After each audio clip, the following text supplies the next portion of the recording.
Oh boy, would you look here? It's a podcast intro. You're about to listen to a wonderful episode of No More Heroes with me and my good friend, Pat George. And as you may know, it's Quentin-TaranTOBER. Happy Quentin-TaranTOBER, all who celebrate. So today we're talking about Inglourious Bastards. It's a good conversation. It's an interesting conversation. It was a real fun time. But you might want to get a head start on next week. I bet you want to do that. You look at you. Look at you fucking pig. Look at you fucking gross fucking bitch. You want that. You want that right now, you little slut. So next week, in honor of the second week of Quentin-TaranTOBER, we will be talking about Django Unchained. So we'll see you next week on Quentin-TaranTOBER week 2, talking Django Unchained. But we'll also see you this week, Inglourious Bastards. Have a great day, you little fucking slut pig. I love you. Bye-bye.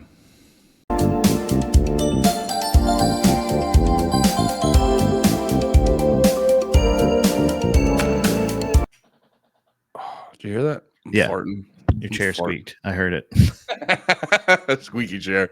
What do you want to talk about? Guys, it's Pat George Friday. Hi, guys. It's a very special day. Pat in the morning, Big Pat in the morning, Pat George Fridays. We illustrious guest, Pat George. We got him. We got him booked. We got him.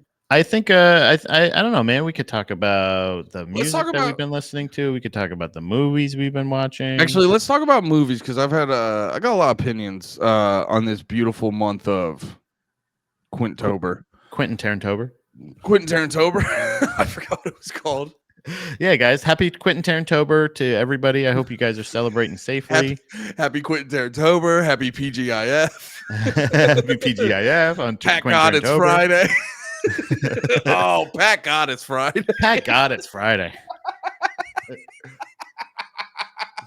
PGIF fucking rules, I'll tell you what.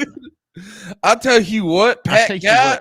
Goddamn, I go to work every week. I make a hard-earned living, and I see Friday roll around. I go PGIF. Pat God, it's Friday. Pat God, I tell you, I'm not only a fan of. I didn't realize, by the way, the accidental switch from us watching a pure Nazi movie to a pure Nazi killing movie. Yeah, I honestly did not see that connection. I don't think. I don't unless I'm forgetting from last week. But I just that connection was like, oh shit! I just realized we watched a uncomfortable Nazi essentially documentary feeling. Because anytime a movie's in black and white, it makes me feel like I'm learning something, and I don't like it. No, it's I don't know if it was a documentary, but it definitely emotionally got it in. Because remember we were saying it too felt. It did really feel like what if a British guy who knew some stuff about American culture made the movie about it? Because there was always the little things of like, oh yeah, those Nazis live in the suburbs and play basketball all the time. Yeah. But we did hit a hard 180 because this.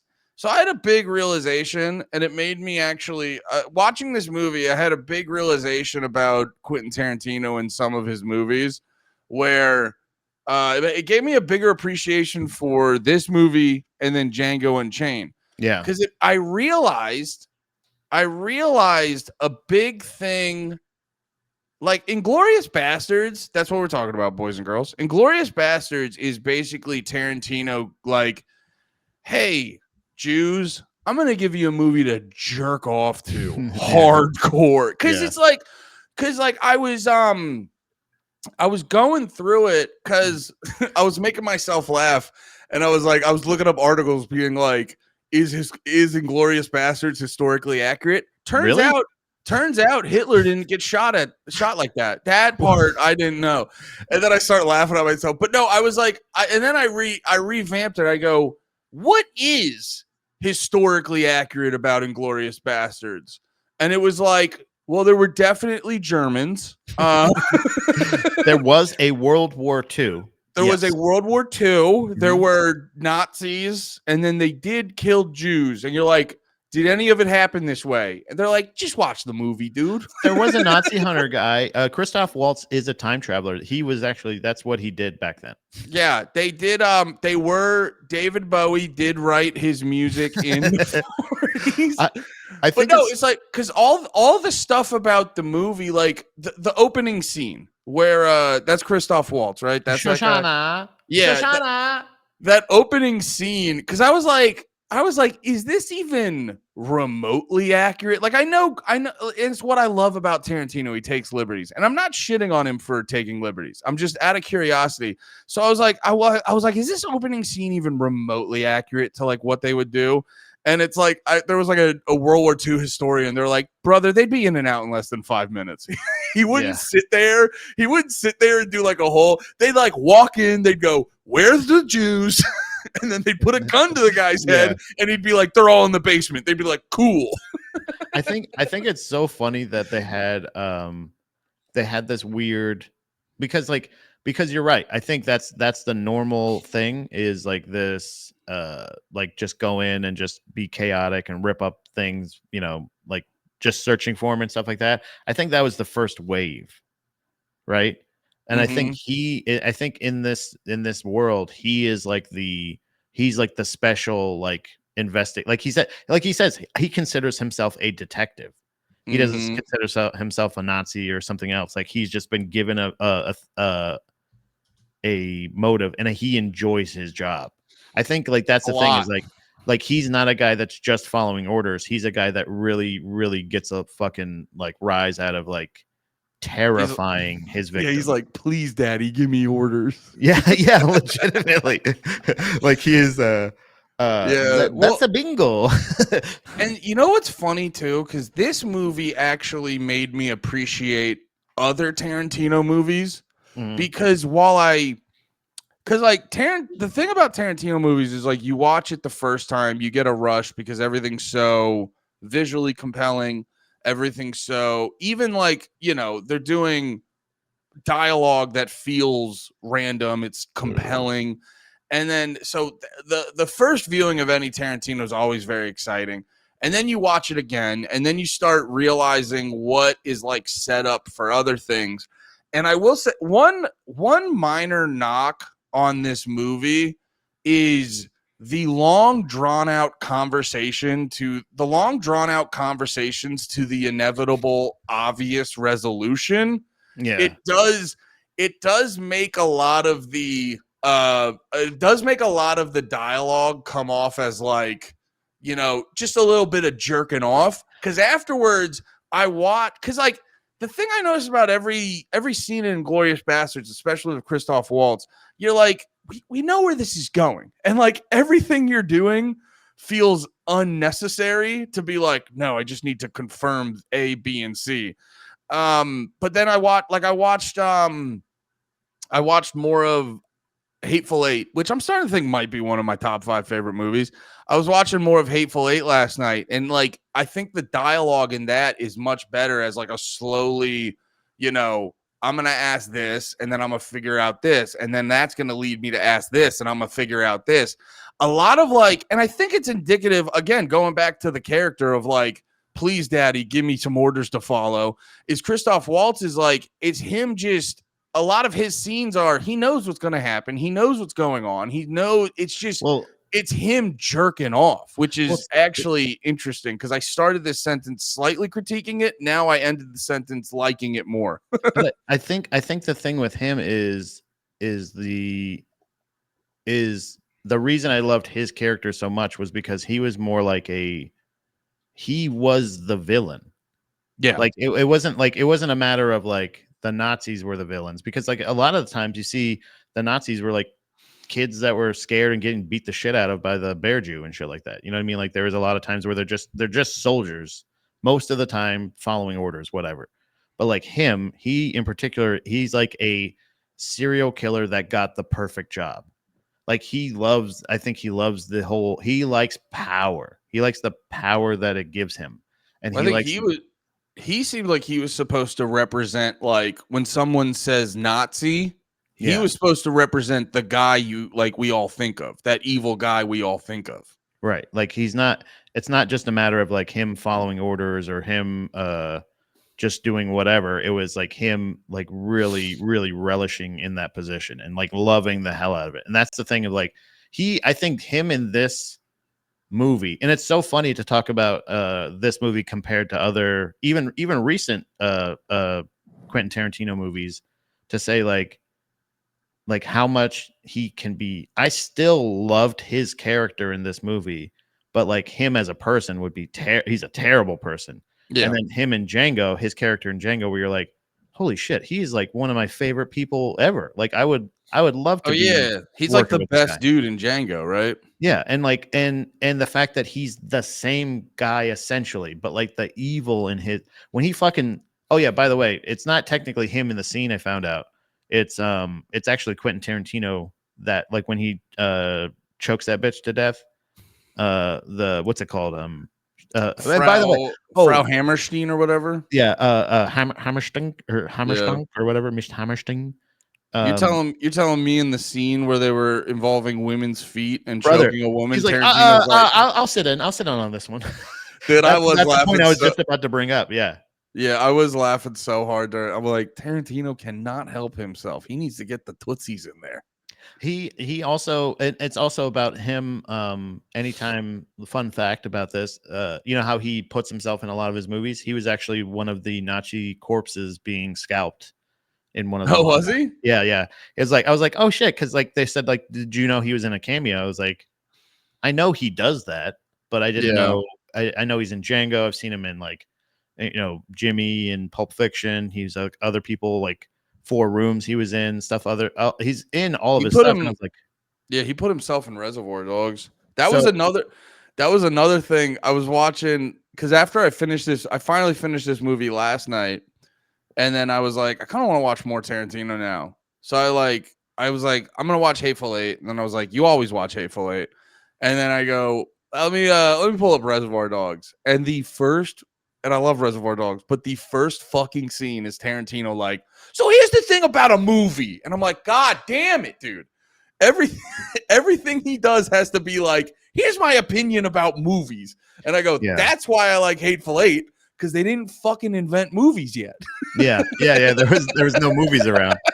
Well, and I'm being tongue in cheek about it because it is, you know, I love Tarantino, but I made a joke. It was funny. I was like, you know me, I'm a TikTok influencer.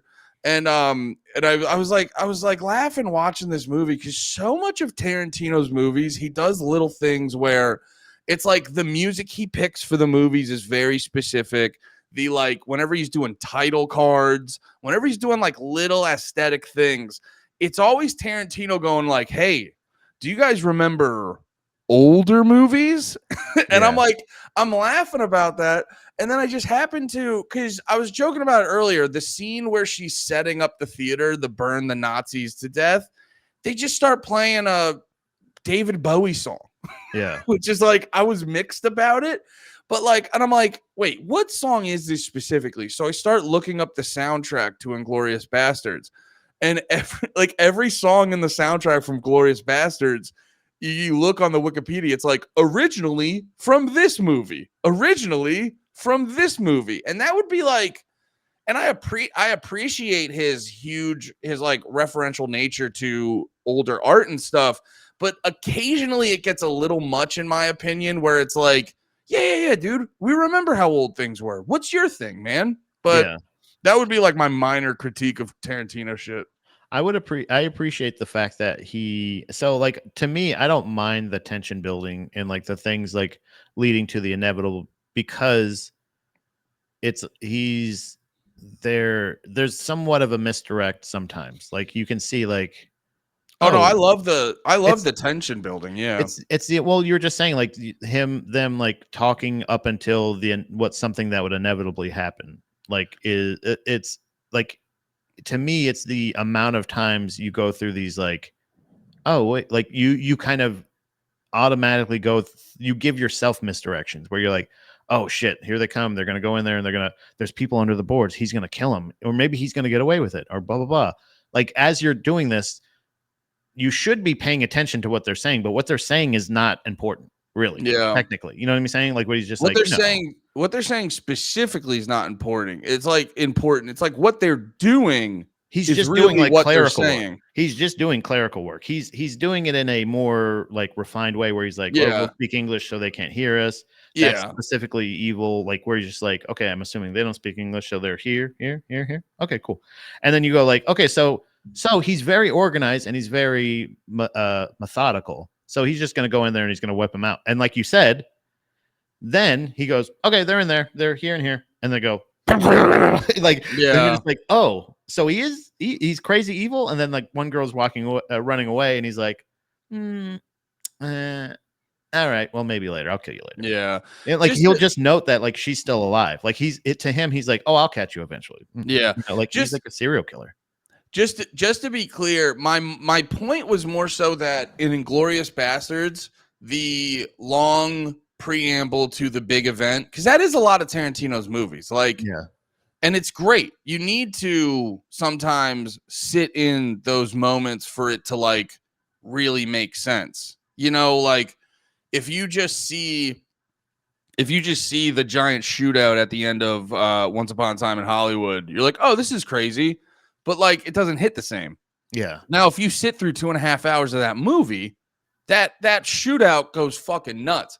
Yeah. I guess my point is, and it does make it a little bit more interesting, and it does add an interesting layer to Christoph Waltz's character, where a lot of and not even him, but the one dude when they are in the bar, which the basement bar. Yeah, a lot of the preamble shit comes off more masturbatorial in this movie.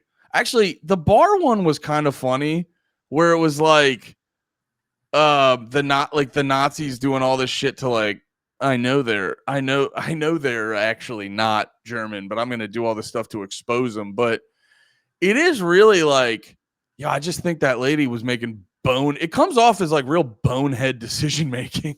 Wait, what do you mean about doing the meeting on the bar in general? Yeah, meeting in the bar in general. I don't know. Maybe I got to think about it more. I like the fact that, like, to me, that was a cool thing to like throw in some like almost like spy shit out of nowhere. The only thing that actually did bother me about that scene was how they set that up, where out of nowhere there's just Mike Myers there. And you're like, what the fuck is Mike Myers doing here? He was supposed to be. He's the British. He was supposed to be higher up in MI6 or whatever. But it's like I get it, but it's also like you have so many people. It's so crazy. Christoph Waltz speaks like 3 or 4 languages. You have like super fluently. That like only 30% or so of this movie was actually spoken in English too. That's a real thing. And in the original copy, none of it was English. So the original version, I guess the original script was meant to be completely in either German, French, anything else. But with this one, like they have that. So like language is an important thing, right? It even plays a role in that bar scene. Yeah, with the accent. They immediately go like, "Where are you from?" And he's just like, "I'm from," and they're just like, "I don't know about that." It's like a mini espionage tale. And that scene in particular, the unfolding of it, where you're like the tension building in that. And then all of a sudden just the reveal of like, oh yeah, by the way, there's another high ranking soldier here. You don't just have to worry about these guys. You have to worry and not just the soldier, not just the bartender and his daughter or whatever. It is kind of at a certain point when I hate when they just switch to English though, but I do love it in that scene because he goes, well, I'm going to die speaking the English. I'm not going to die speaking your stupid tongue, you bitch. And then that dude just fucking stabs him in the dick. Stiglitz. That's to me, that's like the like how civilized and how like they have this, retort back and forth, and they're like, I've captured you, and now I'm going to kill you. And they go, okay. Well, and then the German guy's like, is it go time? Cool. And it just stabs him. It kind of goes in hand with like what I've been sort of going back and forth on with this movie, because I kind of went into this being like planning on being very critical of this movie. But now the more I'm actually talking about it, it's like the shit makes more sense of why he did it that way. Because like you were saying, it's almost representative of what war is, where you try to like add all this fanfare and we have treaties and you give everything the assault on blah blah blah. You have all this like beautiful fanfare around what you're doing, but at the end of the day, it's like, it was Americans rolling in, stabbing Germans in the dick. Like that's, so it's like, it again, it's like the beauty of Tarantino. You have 20 minutes, or maybe not that long scene to scene, but you'll have like 10 minutes of something that you're like, why is this happening? And it seems irrelevant. And then when you finally hit the climax of the scene, that is the real point. You're like, oh, this wasn't going to hit like this unless you did all that shit that seemed irrelevant, which is but isn't. Right. Yeah. And I think it's everything. It's really purposeful storytelling where everything that is going on is connected and is connected. And like the humanity part of it where you're like the fact that their characters the whole time were like, why did like then now? So that's the other fun thing is now this Hammerschlink or whatever her name is goes into this thing and now all of those people that she was working with, all the other bastards that were there with her, are dead now. Yeah. And like, so now they're suspicious. So now you, as the watcher, are not only like they were suspicious beforehand, they said the bar thing was a bad idea. You did it anyway. They did it. We still don't know if we can trust her even. Yeah. So, like, even in the storytelling of like that scene where you're like, each chapter seems to be, like you said, it can be its own thing completely, or it connects to this other thing perfectly. And like those things in general are just so interesting. Well, that's what I noticed watching that and then immediately putting on Hateful Eight. And it's what I realized why Tarantino's movies are so good. Because you could take any, like, because all of his scenes from start to finish usually will be whatever, 5, 10, 15 minutes, something like that. You could take anyone from any of his movies and it would be interesting and engaging to a degree. Like, it could stand on its own and like you may not know the whole context of the movie, but like you take any scene, like Hateful Eight, you take when they pick up what's his face, and then he gets the dude who's in Righteous Gemstones now. He's in every Walter Goggins. When they pick up Walter Goggins, and then he sees Samuel Jackson, and he realizes Samuel Jackson's the dude who burnt down the rebel base in Baton Rouge, and like that on its own is an interesting thing. And then if you zoom out, it makes it more interesting to the bigger story. You take the scene where who is it? Eli Roth, the bear Jew, is bashing dudes' heads in. Yeah. You take that, no context to anyone, show them that's an interesting chunk. And I realize it's like Tarantino, that's why his movies are so interesting, is he just takes he makes his movies in like 10-minute chunks at a time that are all standalone, interesting moments. And it makes for a broader, This is actually a fun fact. This Sally Minky that is being referred to here in the chat, there's actually a fun supercut that I've seen a couple times of what Tarantino would do is it would tell people during the movie at the end of the scene or whatever to make sure they say hi to Sally, because Sally was his editor. And Sally Minky. So like there's actually a weird like it's so funny because like there's like somebody going like all right, and cut, and then it just go, hi Sally. They just go, hi Sally. They just look directly at the camera and just say hi to Sally or something like that. It's a really fun thing. But I guess was that documentary he had? I just saw this. I think I saw on like Reddit or Instagram or something like that. But I'm sure it's a part of something bigger. Oh yeah, I remember hearing that. That's right. There's a really good documentary that came out in 2019 called QT8, the first 8. Yeah. So in general, with this movie, it's funny. You mentioned the bear Jew scene. There's Eli Roth actually. Did you know he directed the movie that's playing in the theater at the end of the movie? Like the I can't remember what it's called. Something Nation, Pride of the Nation, or something like that. He directed that film that's playing. So like that's a pretty interesting, fun little thing that like there's detail to everything, but it's not necessarily detail that's meant to make you happy. It's meant to make him like or it's only to serve the story. Do you know what I mean? Like no, and that's very apparent throughout the whole thing. Like I noticed there's like little things you notice that if you want to get technical, you're like, this doesn't make sense.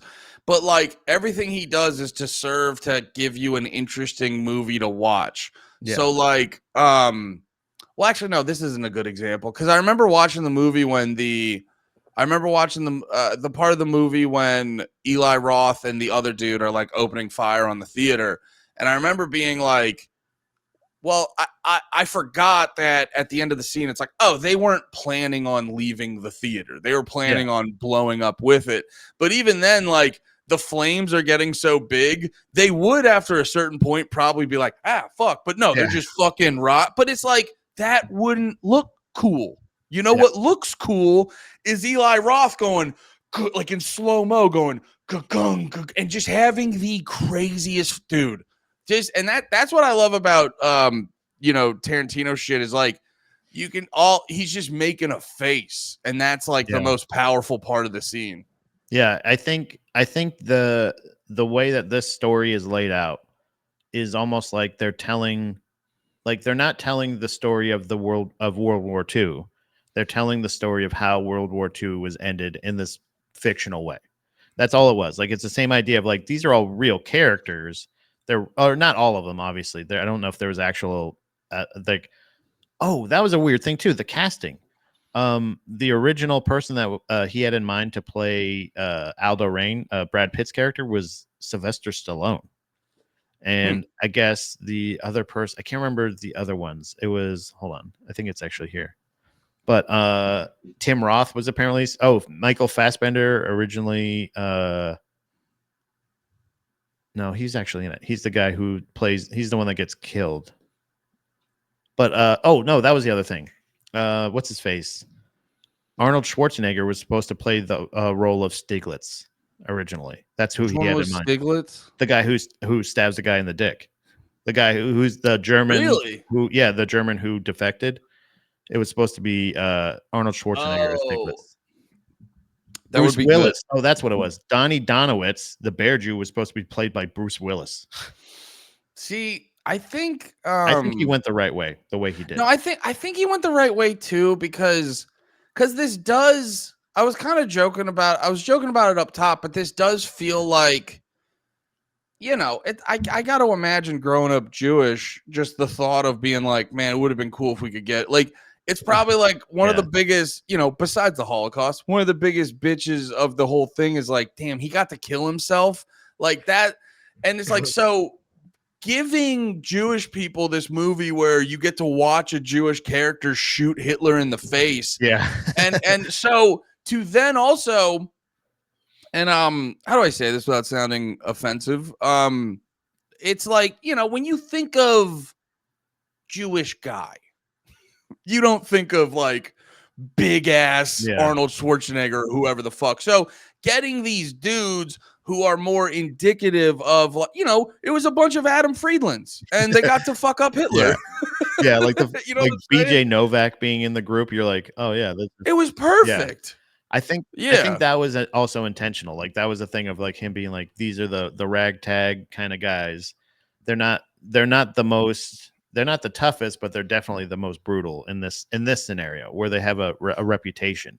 But with him, there was a weird thing that I saw that apparently the baseball bat that he was using, I don't know if this was a scene already or if it was just originally supposed to be this way, but his bat apparently had signatures from a bunch of Jewish friends of his from his neighborhood. And like, he was like that, but apparently there was also a signature that on there from Anne Frank on his bat. Oh, really? Yeah, that apparently, I think he got. I don't know how I didn't see how they actually explained how they were going to make that prevalent, or if that was going to be a thing. Makes like, sense. Did you help her? Did you free her from her house? And like, then she's like, thanks, here's my autograph. Like, or what was the layout? But that was a weird fact that I saw that I was like, in general, the movie it's super silly. And I did think it was funny that when I was looking up like fun facts or things about the movie and stuff, when I was researching it, the last one on the list of one of the 20, it was like a 20 crazy things that happened, whatever. It was saying that like, hold on, let me see if I can find it real quick. It was pretty quick to say like that's why I laughed when you said it. It says, it's been deemed historically inaccurate. I'm like, Yeah. yeah, Well, I I thought wanted so. I wanted to make more of a joke of that earlier because I thought that was just like a funny idea to be like, so here's what's inaccurate about the movie. Yeah. And it's like not the ending. That actually did happen. Yeah. Oh yeah, that No, was but all real. And also Mike Myers was leading England in the charge. I don't know yeah, he why that was threw me out. leading. You have like you hire this That's French funny. lady, Yeah. you What hire a fucking guy who can speak fucking 4 languages, and then you have Mike Myers go, "Hey, what if I do my British accent?" And you're just like, he's one of the most dude, he's literally a secret agent. He's Austin Powers. What are you talking about? well, that's what I'm saying. That What, like he's that's only literally the funny thing. Like you could only make it funnier if you had him as Austin Powers in the movie. That's the only other way where you're like, what the fuck is Mike Myers doing here? Yeah, it's just Mike Myers being like, he's like, he's telling him if the Germans come out, he's like, make sure you behave, baby, or whatever he says. Yeah.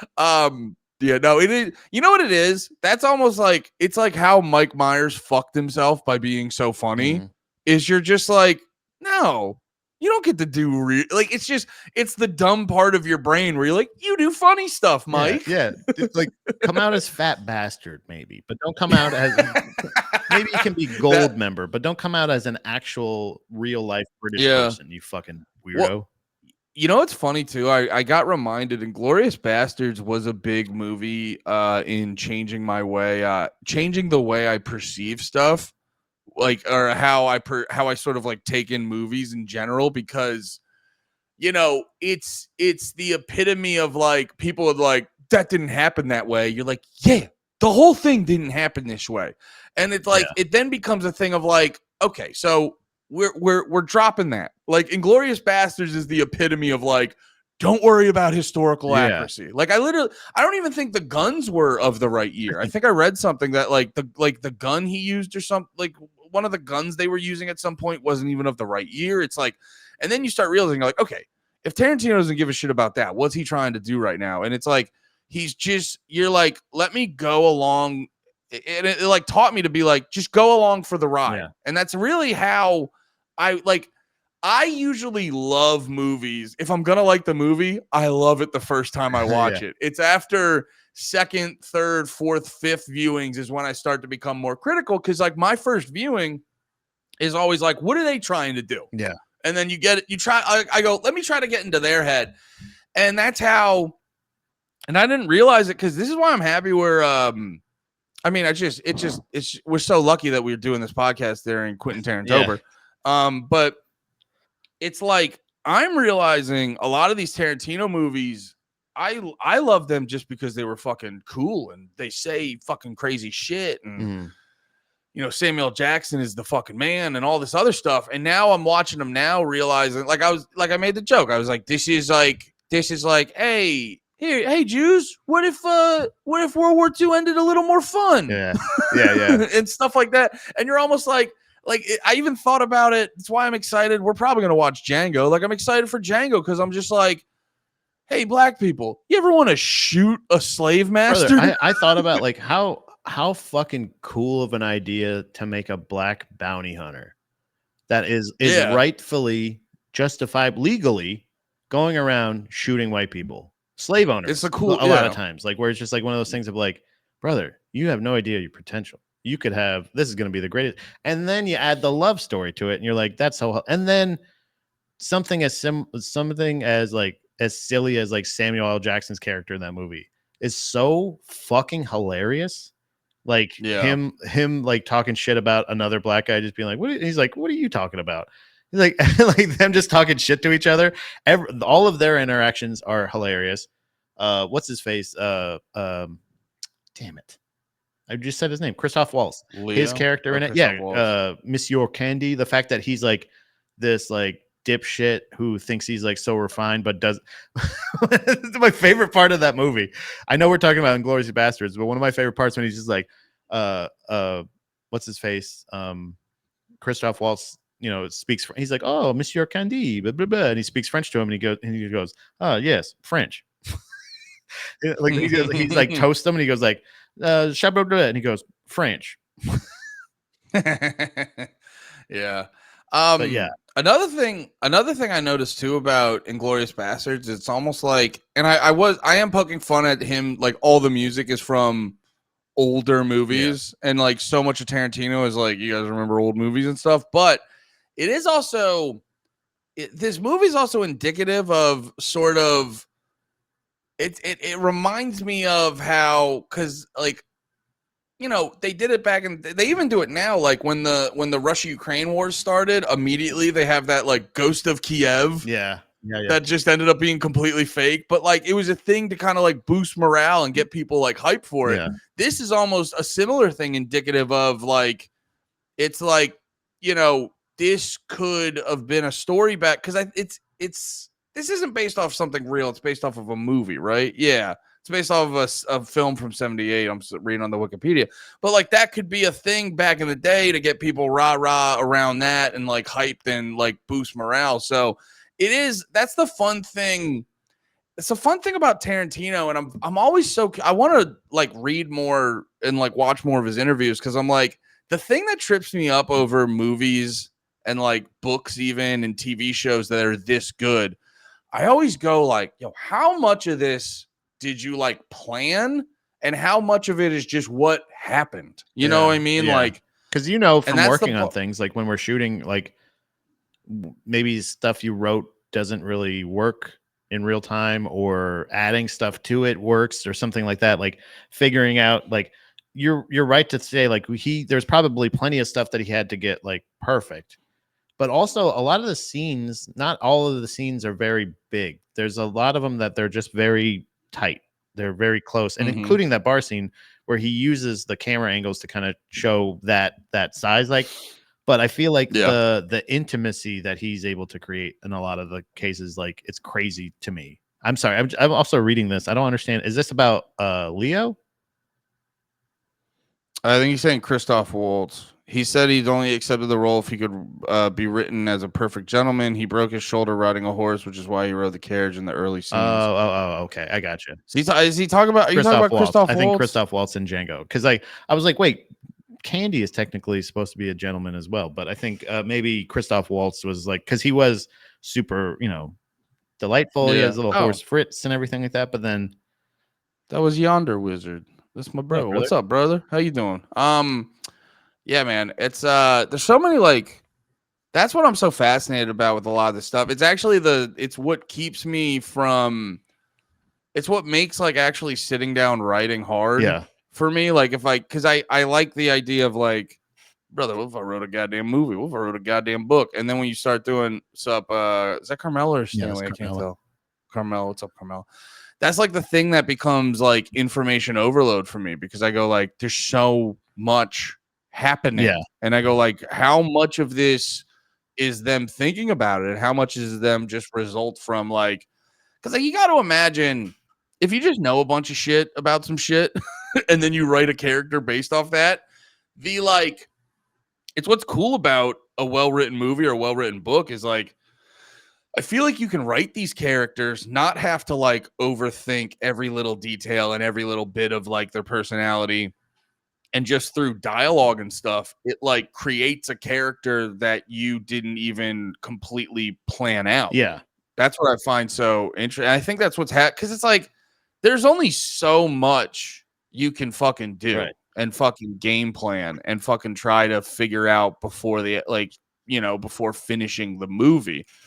That it is like, I think it's this like, and it's the bigger thing of art in general, is it becomes this like, kind of, you plan it out and you're writing it and you're making it, but then after a certain point it kind of becomes its own thing. Like comic books, like the characters start like fleshing out their role a little bit more, figuring out more stuff about like how they want to play them, and each scene grows, and like somebody builds a set and it looks, you know, not how you envision it, but better. Like you're right. Like once everything's in play, everything starts to change and grow into what it actually is going to be. And that's like where all, you know, all the beef with shitty comic book movies come from, because everyone just, because like, you know, you write, like, say you take something like Batman, he's just like a fucking detective in a weird suit in Detective Comics. But after enough issues, And then they're starting to make these fucking movies. Batman's not the best example because those movies weren't historically bad. But if you take a lot of the Marvel movies that they fucked up, you're just like, you have some of these characters, and it's just like, it's so well established who they are that people start going like, that's not what they do. And it's like, it doesn't matter who's writing it. The character already exists and is an entity. And people are just like, that wouldn't happen. What were you gonna say? I'm sorry. No, the best example I think of that is Deadpool. The first time they did Deadpool and he looked like that fucking dickhead from Mortal Kombat. Sewed his mouth shut and taped the swords to his arms. And you're like, who the fuck is this guy? Like, it's a thing where you're like, he's known as the merc with the mouth. Why did you took everything from that character? It's not even that character. You're right. They turned him into Baraka from Mortal Kombat. That was so fucked because I remember. No, it's something like that. Yeah. You're in the right wheelhouse. No, dude, that shit was so fucking funny to me because I remember when the superhero movies started coming out. I saw everyone talk. Yeah, dude, look at this shit. Yeah, it's like one of those things where you're like, what did you actually think you were like? Even if let's say you said like this is him before he got all that stuff on. That's not correct either. That's not how he became who he was. He has an origin story. He has an actual thing. And like, because of the character, they have changed it, molded it, grown it or whatever, like to whatever. Yeah. I got to take a piss real quick. I'm going to run. I'll be right back. The one thing I was going to say is I was actually very, let me mute him just in case he's farting a bunch. I remember when the wait, what are we saying here? Andy does all his writing hard. I try to as much as I can. You know what it is, dude? I think way too much. That's why I was laughing yesterday during stream. Someone was like, Andy's got nothing going on in his head. I go, brother, that's my problem. I got too much going on, and a lot of it ain't productive. A lot of it's getting in the way. But no, it's why I'm so locked in on fucking figuring out why I'm a big dumb idiot is because I just go like, I feel like I have cool shit in here that I could write like a cool fucking movie or a book or something like that. I just gotta do it. I just gotta I gotta get over that. I gotta get over. I gotta get over the fucking. I was trying to do a joke about it. It's like I got a judgmental Italian uncle who's just being like, "You think you're fucking special, dickhead?" It's literally it's so aggressive. It's so aggressive that but yeah, it's like I just feel because like all this stuff is so exciting and so interesting, and the idea of just like creating those characters and stuff like that. And it kind of goes back to the original the point I was making about Deadpool is like I remember I would shit on comic book fans a lot because I thought they were just being spoiled brats because I wasn't familiar with any of the comic book shit. I thought these comic book fans were just being fucking spoiled brats and shit like that. And I was like, brother, you read these comic books your whole life, and now all these studios are taking time to like make your childhood into movies. You should just be fucking grateful. And I was like, I thought they were spoiled little fucking brats. And then it's like you start realizing like, no, it's not. It's the fucking South Park episode. It's not like they're like, hey, we're doing you this favor.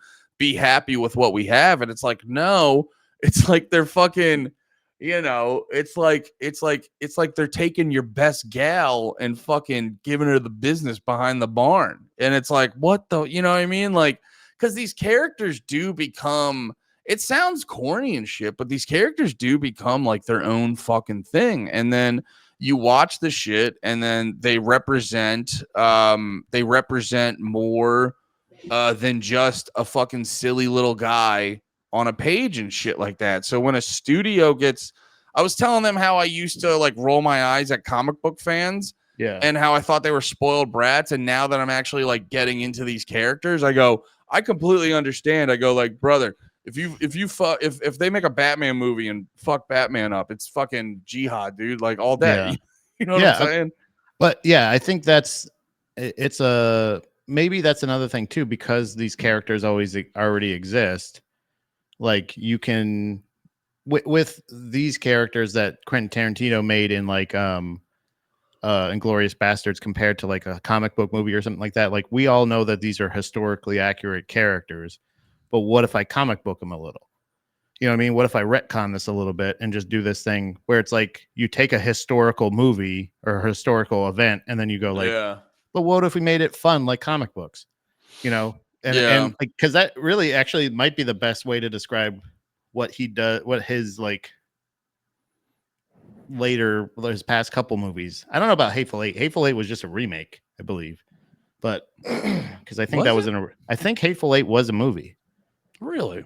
I'm almost certain, but I might be. It's my only. It's one of my only. He's a little too self-referential to like cinema. Yeah. I'll say that. Yeah, he, like you said, everything that he does is kind of like a love letter to Hollywood kind of shit, but it's also like, like, well, this is how I would do it. I noticed it. I started to notice it when I told you I got the I got the audiobook for Once Upon a Time in Hollywood, because I was like, what the fuck's this about? Yeah. And I was listening to it, and it's literally like, oh, it's like minimal story, but it's mainly Tarantino trying to just tell you about Hollywood and stuff like that. Yeah. And then it's like I started noticing it way more.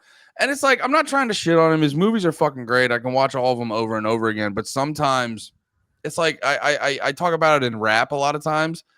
A lot of rappers will do this thing where it's like, dude, when I start rapping, it's going to be the fucking bee's knees. And you're like, well, the song's playing. Just do it right now. You know, it's this weird meta thing that gets like created where they're talking about doing the thing while in the middle of doing the thing. But yeah. But no, it's minor critiques at most, because Tarantino has the ability to make everything look cool as fuck. Because that's the other part too, where, and it does, you know, it does kind of go what you were saying, where it's like it feels like a comic book. It almost feels like Tarantino is retroactively creating this like rah-rah war propaganda of like, here, you know, just some shit that's like so over the top of, you know, on par with like George Washington, you know, when he was a boy, he chopped down a cherry tree and he never told a lie and blah, blah, blah. And like all this like over the top. You're like, yeah, you're right. George probably never fucking lied. But, you know, he had his teeth were from slaves, but he never fibbed.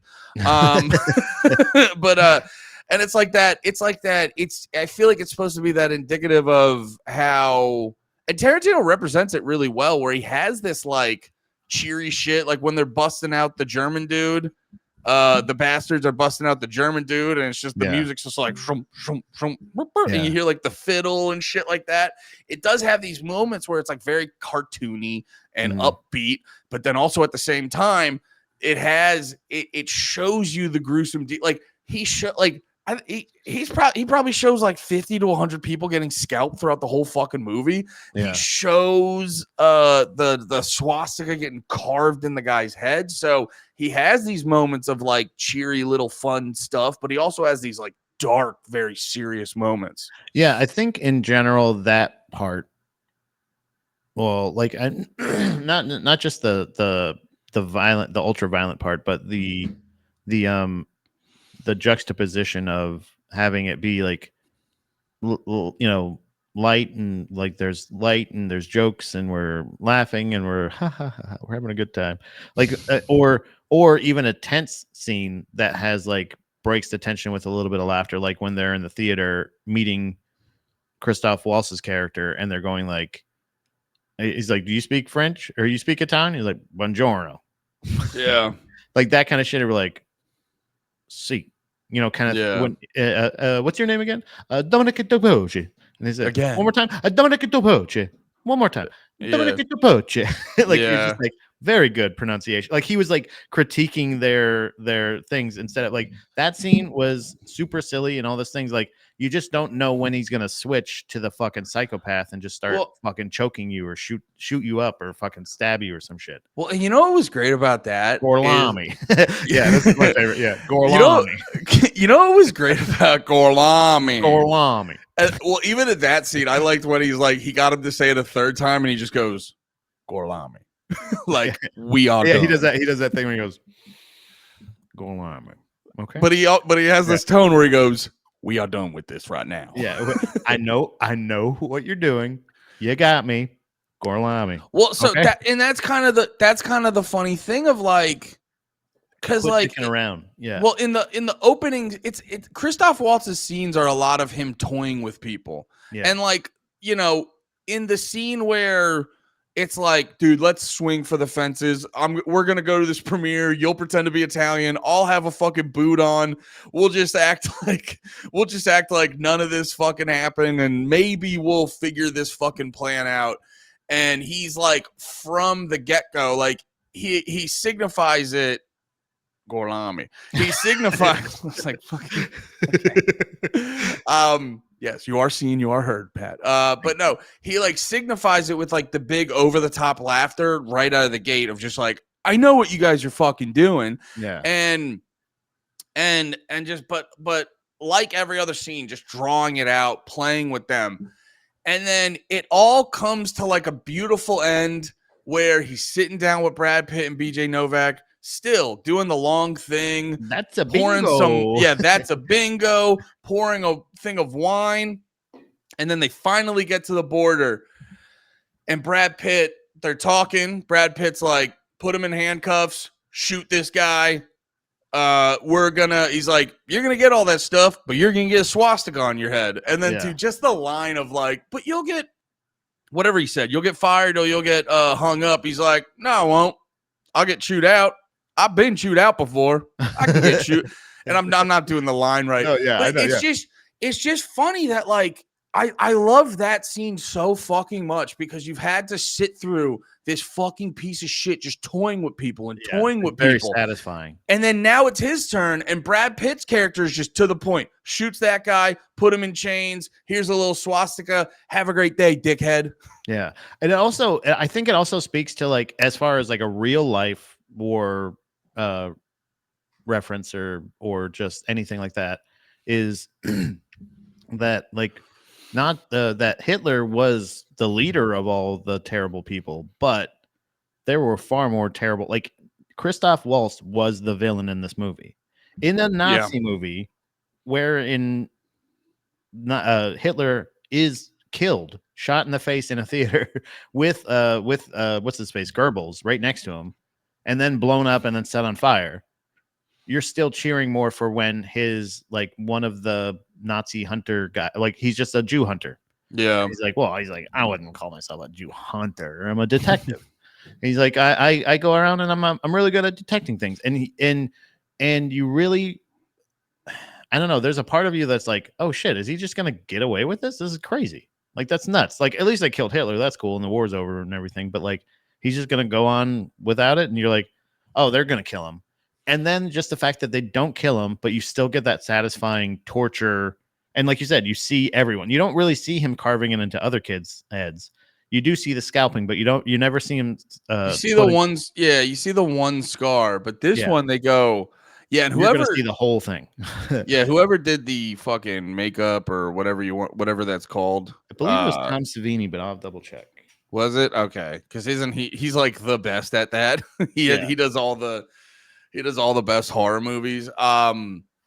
Yeah, man, it was funny. Like this is why obviously no involvement. Never mind. Sorry, he wasn't. Okay. Not even there. Actually hated the movie. Talked very poorly. No. No, it's why it's always like, I don't know. I never try to just completely discount something because it's like I always talk about that with Dune, why I gave Dune so many chances. Because I go like, well, this has been the most popular sci-fi novel since the 60s. And I go, what are the odds that I'm right and millions of people are wrong? I go, let me give it some chances. And so it's like I gave it more chances and I learned more about the world. And now I love Dune.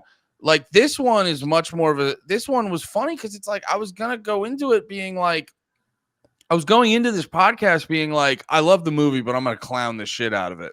And the more we talk about it, I'm like, oh, this movie's amazing. Yeah, I want to go watch it again now. It's entertaining, but it's also an incredibly made movie. Like that, it is truly one of my favorite movies. And it was a different zombie guy. It was Greg Nicotero from The Walking Dead. So like that, I remember him working with a zombie guy for makeup, but it was him, Cool. him and Greg Nicotero doing that shit. But I think in general, my overall thing, I didn't think I was going to make fun of it. I never thought like this was going to be a uh it's silly. Like the only thing that really did take me out of it is Mike Myers. That's really the only thing that takes me out of this movie. Every time I watch it, I always forget about that scene where he's just going to be like, "Hello, old chap." Hey, and you're just like, just get a fucking British guy. You have every other person is cast to their character. So like the American guy is an American guy. The fucking German guy is a fucking German guy. Like why can't you just get a fucking guy is British? I don't understand it. I will say though, that scene, if you look at it, it is kind of like, it's not the most exciting scene. It's just giving you information for the barroom scene. It's giving you a setup for the barroom scene. So, and I've always thought this about it, where it's like, because it does, you look at it and you go, Mike Myers?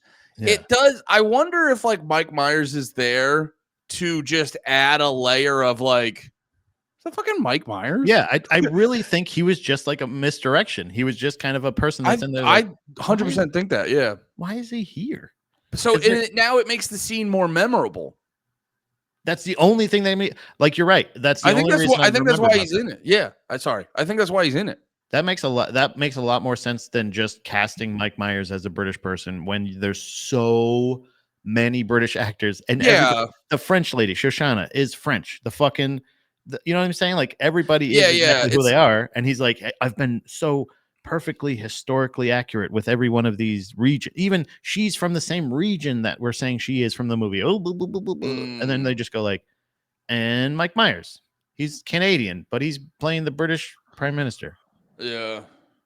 Or whatever, whoever he was. You know what I'm saying? Like, he was a real character too. He was an actual. I think he was in charge of like MI6 or something. Yeah. Because like there was the one line where it was like, the guy was like, I haven't heard of that, and he was like, well, that's how that was on purpose, or it's like that's by design. On design, old chap. Old chap.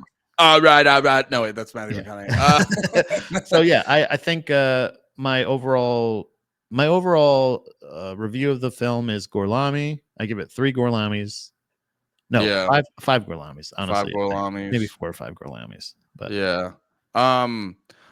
His mom was MI6. Is that true? Is that real? That can't be true. And that's why you got the part. Talk about fucking nepotism. Jesus. Yeah. Is that real? No way. And if so, his mom's a fucking liar. What happened to Mike Myers' mom? Oh, god damn it. Give me the fucking from the horror movie. His name is Michael. We're talking about Mike Myers, not Michael Myers. You know what? I have to piss. Derek's right. Yeah, Derek, you win. Yeah, Derek's right. Derek is very factual. Also two other scenes I found very interesting was just a minor scene where the lady at the theater, Shoshana, and Shoshana, and actually a bunch of scenes with her were great when she's like at the breakfast with, or the lunch place with all the Nazis, and then they leave and she hits like the and like fucking, so I was like, that was beautiful how they did that. And then when her and the dude set up the cameras and stuff, and then they just like passionately kiss, and I was like, I don't even think they're lovers or anything. I just think they're like, we're doing something crazy. Yeah, we're being crazy right now. Yeah, I don't know if we're gonna make it out alive, and it's like a hug is not enough. Yeah. I don't need your support. I just need connection right now. I need some kind of like, I need a last. Yeah. I think that whole part with her and like the German soldier and everything like that, it was so cool because it did just happen to be just a happenstance that this guy came over and he's like, "Hey, what's up?" And she's like, "Leave me alone." And he's like, "Come on, like I'm a hero. It's no big deal." But like, if maybe you just, And she just kept saying that until she was finally like, oh, wait a minute. Oh, I can use this guy to my advantage. And It is very funny to just be like, why won't this girl talk to me? And you're like, oh, because your government killed her whole family. Yeah. And he's like, she's being a hunted real her family down and killed them. she's being a real bitch. Yeah, being really rude. Women are usually sucking me off by now. Yeah. Oh yeah, and then when she very tactfully, because a lot, like, the big joke with like action movies and superhero movies is like a big long speech before the person gets shot to like solve the problem. So like how she goes like lock the door when we're in the projection room, and she fucking hits him 3 times in the back. And then the like most fascinating part of it all is like she's just hands down, no questions asked, hated this guy the whole time. And then after she shoots him, and it like shows her humanity, she has this moment. Yeah. And then it completely fucks her over because he pops her like 2 in the chest. Yeah, that one is, again, I don't know if she necessarily had planned. Well, no, she probably could have gotten out. She could have gotten out of the She probably theater. could, yeah, because the theater was locked. Like Yeah. the front door of the theater was locked. And she also, I mean, she might have gotten fucked because she didn't know that they were setting off the dynamite. Yeah, but I don't know if she would have, how long she would have stuck around. It really is interesting. I don't know. I think she was planning on dying if she needed to, Yeah. but I don't think she was planning on dying. She was just planning on like I doubt she was planning. She might have gotten, because like, dude, can you imagine the Nazis kill your whole family? Pat, imagine that right now. Okay. Here, wait. Okay, Pat, imagine the hell out of it right now. Oh yeah. No, don't forget him. Don't forget him. He's back. He's behind the chair. Oh, yeah, her too. Oh no, I know they're dead. Keep shooting. Yeah. Keep going. More. But and then you have all the biggest Nazis and a bunch of their followers in a theater. She's definitely standing there watching it, fucking rubbing her clit. Well, right. Yeah, she was gonna enjoy part of it, but was she gonna try to haul ass before or what? Like, I didn't know. Thing. Yeah. I wonder if she'd get caught up in the fucking the explosion, but yeah. Who knows? We'll never know, but she's dead now. We'll never know. But yeah, Inglourious Bastards. Fucking loved it. I thought it was great. Yeah, I still think it still holds up. Still a great movie. No, it's not factually accurate, probably in any way, but it's also outside of there were people. World War II happened. Also, he did something that I think is kind of hard to do, to make not a gripping or real or great war movie, but made an entertaining war movie. Yeah. He made a movie about war that is based on war, World War II, one of the biggest ones, and just made it entertaining. It's almost like a Longest Yard type deal, where you're like, yeah, I've seen plenty of prison movies where they're like, I'm not going to get out of here. I don't know what to do. And it's all so serious, Con Air or some shit where he's just like, I just got to get back to see my daughter. I gotta land this plane in Las Vegas, give my daughter her fucking toy back. Or you can have Longest Yard where you're like, let's play some fucking football, guys, against the guards. And you're just like, yeah, let's do it. Prison's kind of fun. Prison seems like a lot of fun when you watch it. When you watch The Longest Yard, you're like, I would love prison. Oh, 100%. It would be so 100%. Much fun. Longest Yard make prison look like a good fucking time. What do you want to? Bye, Derek. Have a good day at work.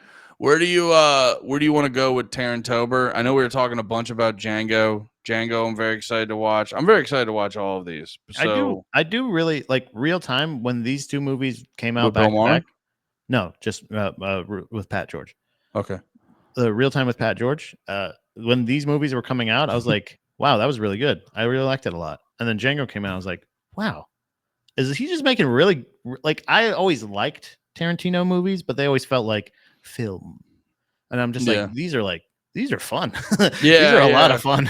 Well, that's my favorite thing about Tarantino is he takes the roughest topics and figures out how to make them very tongue-in-cheek and fun.